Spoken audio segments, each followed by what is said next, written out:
Okay, it's time for final thoughts and breaking news. Trump tweets and the mainstream media falls all over itself. Imagine that.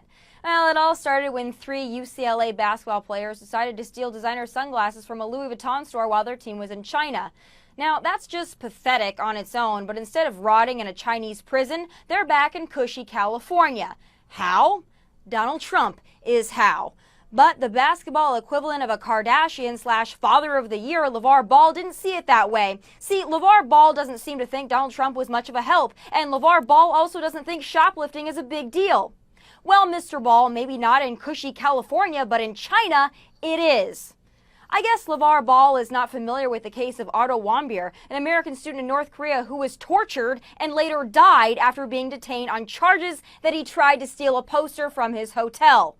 Mr. Ball, your klepto kid doesn't have to worry about that because Donald Trump personally stepped in and made sure he got home. I know it would absolutely kill you to give the president some credit, but he saved your son's butt, so just a little bit of gratitude would be awesome. But I guess that's too much to ask, though, right? This is just another instance in a series of BS where Donald Trump is damned if he does and damned if he doesn't. Can you imagine what they would have said if Trump hadn't stepped in? Oh, the race car would have been slapped down so hard our ears would still be ringing. But he did, and y'all are still not happy, and you're still slapping down the race card. Why?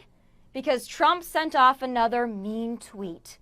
Get over it. It's a freaking tweet. What are you going to do about it?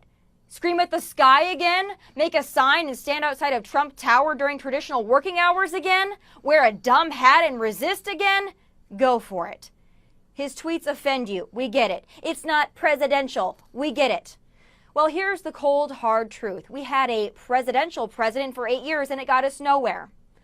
Look at diplomatic relations under Obama. All of our enemies got stronger and we kicked all of our allies, especially Israel, square in the face.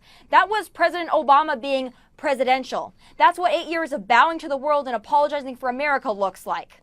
Well, the apology tour is over, and if your biggest issue with Trump is what he tweets, I think your little snowflake heart will be just fine. Trump is Trump, and I've got news for you. He's not changing. He's effective, and quite frankly, he gets a kick out of watching mainstream leftist media hacks lose their minds each time he lays down 280 characters.